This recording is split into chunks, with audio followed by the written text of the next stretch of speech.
ఓం నమః శివాయ. ఓం నమో నారాయణాయ. కర్మ నివారణ కాళభైరవాయ నమో నమః. ఓం కాళకాలాయ విద్మహే కాళాతీతాయ ధీమహి తన్నో నరదృష్టి నివారణ కాళభైరవ ప్రచోదయాత్. హరి ఓం. ఓం మహాదేవ్యై చ విద్మహే విష్ణుపత్నీ చ ధీమహి తన్నో మహాలక్ష్మి ప్రచోదయాత్. హరి ఓం. మా ఛానల్కి స్వాగతం. చూస్తున్న వీక్షకులకు ప్రేక్షకులకు ప్రియ కాళభైరవ భగవద్బంధులకి స్వాగతం పలుకుతూ మమ్మల్ని ఎంతగానో ఆదరిస్తూ ఉండబడినటువంటి ప్రియ సోదరీమణులకు అందరికీ కూడా వరలక్ష్మీదేవి అమ్మవారి యొక్క శుభాకాంక్షలు ఆశీస్సులు. శ్రావణ మాసంలో అందరికీ శుభాలను జయాలను ఐశ్వర్యాలను ప్రసాదించాలని విద్యార్థులకు విద్యాలక్ష్మిగా, ఉద్యోగస్తులకు ఉద్యోగలక్ష్మిగా, వ్యాపారస్తులకు వ్యాపారలక్ష్మిగా, ఐశ్వర్యవంతులకు ఐశ్వర్యలక్ష్మిగా ప్రసాదించాలని మనసారా కోరుకుంటూ ఆశీర్వచనం.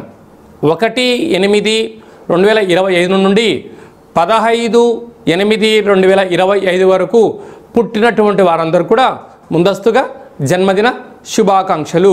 గతంలో వివాహం చేసుకున్న వారికి వివాహ వార్షికోత్సవ శుభాకాంక్షలు. ద్వాదశ రాశుల్లో గ్రహ గమనాల్ని ఓసారి వీక్షింపచేద్దాం. మిథున రాశిలో 12 సంవత్సరముల తర్వాత గురువు మరియు శుక్ర భగవానుడు సంయోగ సంచార స్థితి. కర్కాటక రాశిలో రవి బుధ సంచార స్థితి, బుధాదిత్య రాజయోగము. సింహరాశిలో కేతు సంచార స్థితి, కన్యరాశిలో కేతు సంచార స్థితి, కుంభరాశిలో రాహు సంచార స్థితి, మీనరాశిలో శని భగవానుని వక్రగమన సంచార స్థితితో ద్వాదశ రాశుల్లో గ్రహ గమనాలు ఈ విధంగా ఉన్నాయి. సింహరాశి వారు వరలక్ష్మి వ్రత సందర్భంగా అమ్మవారిని ఎలాంటి నైవేద్యం పెట్టడం, ఎలాంటి వర్ణ స్వరూపంతో వస్త్ర స్వరూపంతో పూజించడం, ఎలాంటి నైవేద్యం పెట్టడం వలన గ్రహ దోషం తొలగి గ్రహ ఐశ్వర్యం కలుగుతుందో ఈ వీడియోలో తెలుసుకుందాం. సింహరాశిలో ఏ నక్షత్రాలు వస్తాయి అనగా మఖా నక్షత్రంలోని 4 పాదాలు, పుబ్బా నక్షత్రంలోని 4 పాదాలు, ఉత్తరా నక్షత్రం 1 పాదం కలిపితే సింహరాశి. రాశాధిపతి రవి భగవానుడు. రాశిలోనే కేతు సంచార స్థితి ఉండడం వలన ఉన్నతమైన వృత్తులు, ఉద్యోగ వ్యాపార కార్యకలాపాలు ఆచరింపజేసేవారు. దూరపు చూపు, ప్రణాళిక, ఐశ్వర్యకరమైనటువంటి జీవితానికి చక్కగా ప్రయాణం ఏర్పాటు చేసుకోగలిగినట్లయితే భవిష్యత్తు చాలా బాగుంటుందని చెప్పి గమనించాలి. ఏడాది తర్వాత కుజభగవానుడు 2వ స్థానంలో సంచారము చేయడం వలన కుజదోష ప్రభావం కారణం వలన ధనపరమైన చిక్కులు పొంచి ఉన్నాయి. తస్మాత్ జాగ్రత్త. 7వ స్థానంలో రాహు సంచారం చేయడం వలన ప్రేమికులు, భార్యాభర్తలు చాలా విభేదాలకు గురయ్యే పరిస్థితి చాలా అధికంగా ఉంటుంది. తస్మాత్ జాగ్రత్త. అష్టమంలో శని భగవానుడు సంచారం చేయడం వలన అసలు ఇది వర్షాకాలం అవడం వలన వర్షం పడుతున్న కాల సమయంలో చెట్ల కింద ఉండడం కానీ, నీటి ప్రవాహాలతో సాహసోపేత నిర్ణయాలు కానీ చేయొద్దు. మీ జన్మ నక్షత్రం రోజున పూర్ణిమ అష్టమి తిథి యందున పంచభూతాలతో దయచేసి చెలగాటం ఆడవద్దు.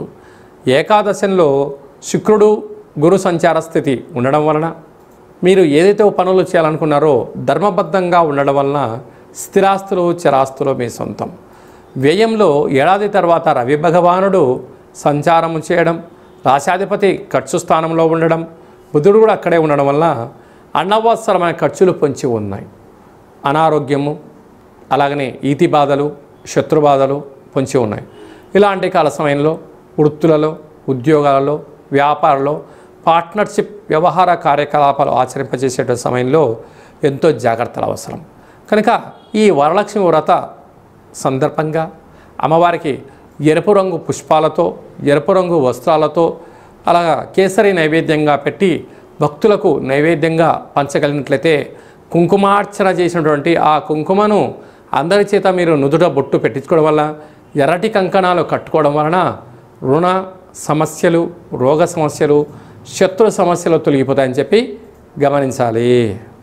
ఇంకనూ మనము శ్రావణ మాసంలో విజయాన్ని సాధించగలగాలి అన్నట్లయితే మనకు శ్రావణ మాసంలో శుక్రవారం రోజున ఉతికిన వస్త్రాలు ధన్ప చేయడం, ఇంట్లో మనము లక్ష్మీదేవి అమ్మవారికి పూజ చేయడం, సంపూర్ణమైన ఐశ్వర్య జీవనాన్ని పొందడం, మనకు ఏది కలిగితే అది శక్త్యానుసారంగా వాయనాన్ని తాంబూలం ఇవ్వడం, స్త్రీమాతకు ఒక మంచి విస్తర వేసి భోజనాన్ని ఏర్పాటు చేయడం, పసిపిల్లలకు చిన్న చాక్లెట్ల లాంటివి ఏర్పాటు చేయగలిగినట్లయితే జాతకంలో ఉండబడినటువంటి గ్రహదోషం తొలగి ఐశ్వర్యం కలుగుతుందని చెప్పి కూడా మీరు గమనించగలగాలి.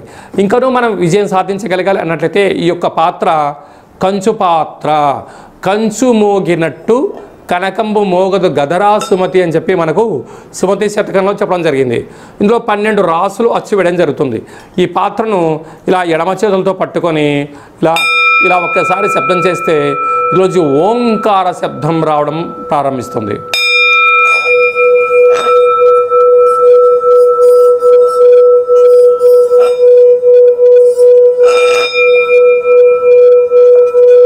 ఇలా శబ్ద తరంగాల్ని ఏర్పాటు చేయడం వలన ఉదయము సాయంత్రము మనము పూజ చేసిన తదనంతరము గృహంలో మనం ఇలా ఓంకార శబ్దాన్ని సృష్టించడం వలన గ్రామంలో దేశంలో సంచరించేటువంటి లక్ష్మీదేవి గళ్ళు గళ్ళుమంటూ మన ఇంట్లోకి రావడం, మన ఇంట్లో ఉండబడినటువంటి జ్యేష్ఠాదేవి బయటికి వెళ్ళిపోవడం జరుగుతుందని చెప్పి కూడా గమనించాలి.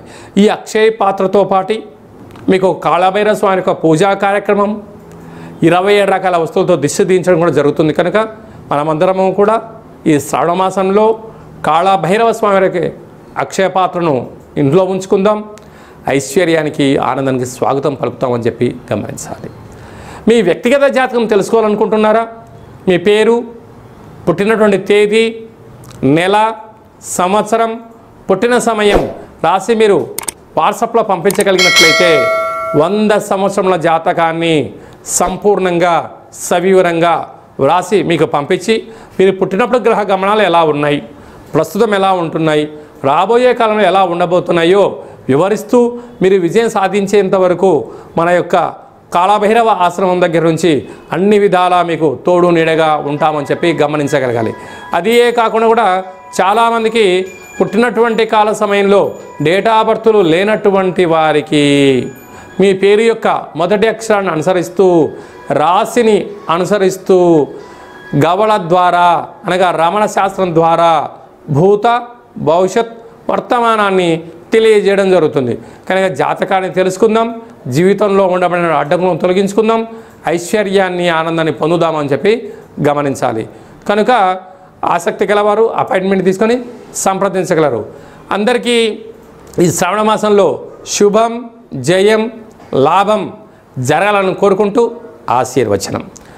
ఓం శతమానం భవతి శతాయు పురుష సతేంద్రియ ఆయుష్యేవేంద్రియే ప్రతిష్టతి ధనం ధాన్యం బహుపుత్రలాభం శత సంవత్సరం దీర్ఘమాయు సర్వే జనా సుఖినో భవంతు లోకా సమస్తా సుఖినో భవంతు సర్వం మహాలక్ష్మీ దేవతార్పణమస్తు. హరి ఓం. ఈ వీడియో మీకు నచ్చినట్టయితే లైక్ చేయండి, షేర్ చేయండి. అందరికన్నా మీ వ్యక్తిగత జాతకాన్ని ముందుగా మీరు తెలుసుకోవాలి అనుకుంటున్నట్లయితే మా ఛానల్ని సబ్స్క్రైబ్ చేసుకోండి, గంట సింబల్ ప్రెస్ చేయండి, అలానే బటన్ కూడా తెలియచేయండి. హిందూ ధర్మాన్ని కాపాడండి.